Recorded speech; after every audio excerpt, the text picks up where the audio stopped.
Ela pegou o perfil do rosto da criança, ela tá vendo? O braço ali, ela levou a mão na testa, levou o braço, ela pegou.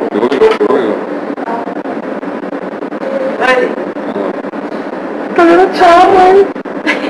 Saiu pra trás, ela saiu de frente, levou o braço na cabeça, ela quase puxou a cabeça pra trás, ela fechou, levou os dois braços, perdemos. Escondeu o rosto lá atrás, ela tá vendo? Momentos, terceira dimensão do seu bebê.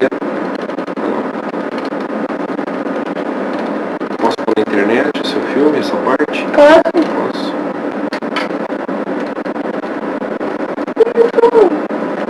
No site. Eu vou colocar no meu curso também. Se você der busca no Orkut por Grave Imagem, você vai achar o seu filme lá. Tá?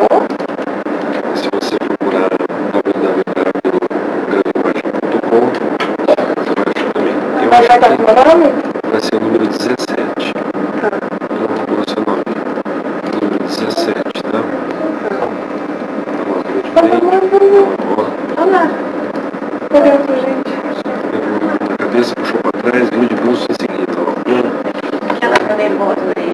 Ficou bem legal esses momentos em terceira dimensão. Olha só. Você mesmo que dá pra ver melhor? Esse exame você sempre precisa ter sorte com ele, né? Olha lá, pegou a criança inteira, dá uma olhada. Você deu sorte. Você pode observar, a criança inteira está na tela.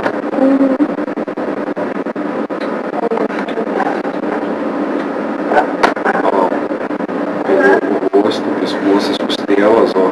Barriga, o bumbum tá aqui embaixo, não tá aparecendo antes da minha, ó. Gosto de cachorrinho, mãe. Isso, vai estar ali pra lá, ó. Ficou legal, ficou 10. Muito bom. Se Deus quiser, de uma criança boa, alegre, forte, cheia de vida, bastante feliz. Vai ficar legal. Número 17, ok? Tem vários filmes da Grave Imagem lá, número 17. Pode falar para o pessoal acessar, ok?